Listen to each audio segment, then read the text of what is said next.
I have 3 children, the oldest being 16M.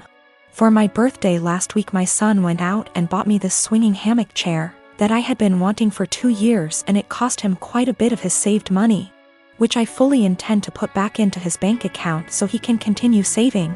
He was so excited to see me open this gift and couldn't wait to help me set it up. I told him he shouldn't have, that it was a lot of money, and his response was, "You never get anything nice. I wanted you to have it." And it was true. I usually don't get anything for my birthday or Christmases outside of Tupperware or soaps. So it might sound stupid, but I have cherished this swing ever since he got it for me.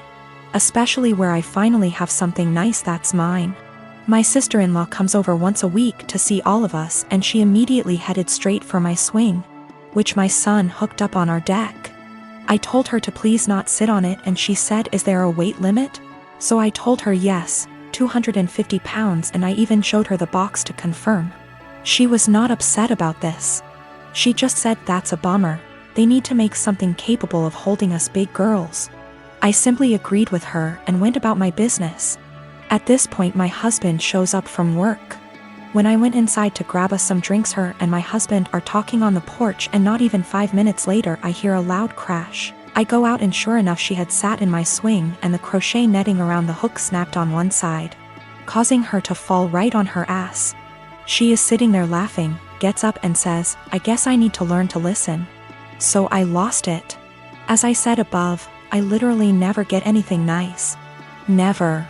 This is the one thing that I had that was mine, and it didn't even take someone a freaking week before they ruined it for me.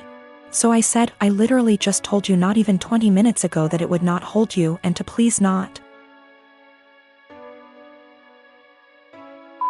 sit in it." She makes some comment about, "Usually the weight limit is a lie. I thought it would hold." So I said, "The weight limit probably would have held if you were only 50 pounds heavier than it, not 150. She is 420-ish lbs because she is one of those girls who eat food on camera for money, and she absolutely loves her weight. But regardless, instead of apologizing or offering to compensate me for my destroyed item, she has resorted to saying I'm a shitbag for making her feel like her weight is a problem and my husband is on her side. I live in a not so well-off area. I am not well off by any means, but I have a Wi-Fi connection. My Wi-Fi has a 4-device limit. It's the cheapest plan they have. My neighbors have a 12-year-old daughter who has to attend online classes. I know her well because she comes over fairly often to hang out with my daughter as they are friends. Her name is Shania. We live in India. Shania is an Indian name. I am also Indian. Shania's parents told her they cannot afford Wi-Fi, so she asked me if she can use mine. I agreed, and said the only condition was that she has to study hella hard and do her best. She agreed and has been using it for a while. Over the past 2 months, I have been finding it hard to use my Wi-Fi. The web portal for the Wi-Fi says 4 devices are constantly connected to it when all I am using is my phone, and my daughter is using her laptop.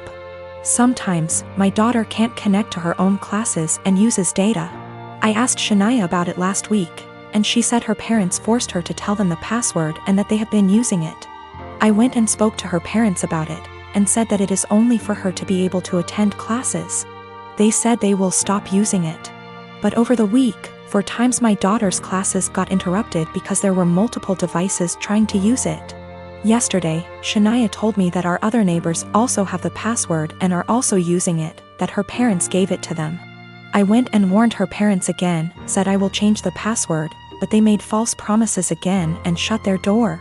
I changed the password and gave Shania the new one, but her parents forced it out of her again. My daughter's education needs to take priority, her classes are important. I can't let her education take a back seat, but if I change it again and not give Shania the password, her education will get affected. When my sister, Annie, was 18 and I was 21, she got pregnant and had a daughter, Sophie. She developed what we believe was postpartum depression, but was never diagnosed as she refused therapy. When Annie's school started up again, our mother took on all childcare of Sophie. As Mum took on more childcare, Annie seemed more like her old self, happy, outgoing, generally mentally healthy. Then within 6 months of Sophie's birth, Annie got pregnant again with another girl, Laura, and the cycle of PPD symptoms. Mom taking over, and Annie's mood improving repeated. When Laura was 2 and Sophie was 3, Annie decided to move out of our parents' home, alone, and said she wanted our parents to adopt/raise her daughters. They said no. Annie said she couldn't take care of the girls as she had her own life and being a parent made her miserable. My husband and I already had 4 kids of our own, we'd bonded with the girls, and we had the resources for 2 more. So we offered to take them in, and Annie let us legally adopt them before moving about 8 hours away. It's been about 5 years, and the kids are doing well. It was a rough start, but we're now a stable, loving, healthy family unit. Sophie and Laura are 7 and 8, and Annie has recently lost her job and had to move back in with our parents. Annie has now asked for custody of Sophie and Laura. I'm writing custody like that because it wouldn't be custody in the legal sense. As she willingly surrendered all legal rights to the girls and can't get them back, we checked with a lawyer. However, Annie wants the girls to live with her. Initially she said she wanted them full-time and to legally adopt them back from us, which we obviously refused. Then she offered a compromise of alternate weeks, so 50//50 custody. Again, we refused. Given her insistence, we don't even want her around Sophie and Laura. So we've not been going by my parents' house as we typically do. It's been a month of constant badgering, insisting we let Annie bond with her daughters and allow her to at the very least take them for overnight visits, saying that Annie had PPD 5 years ago.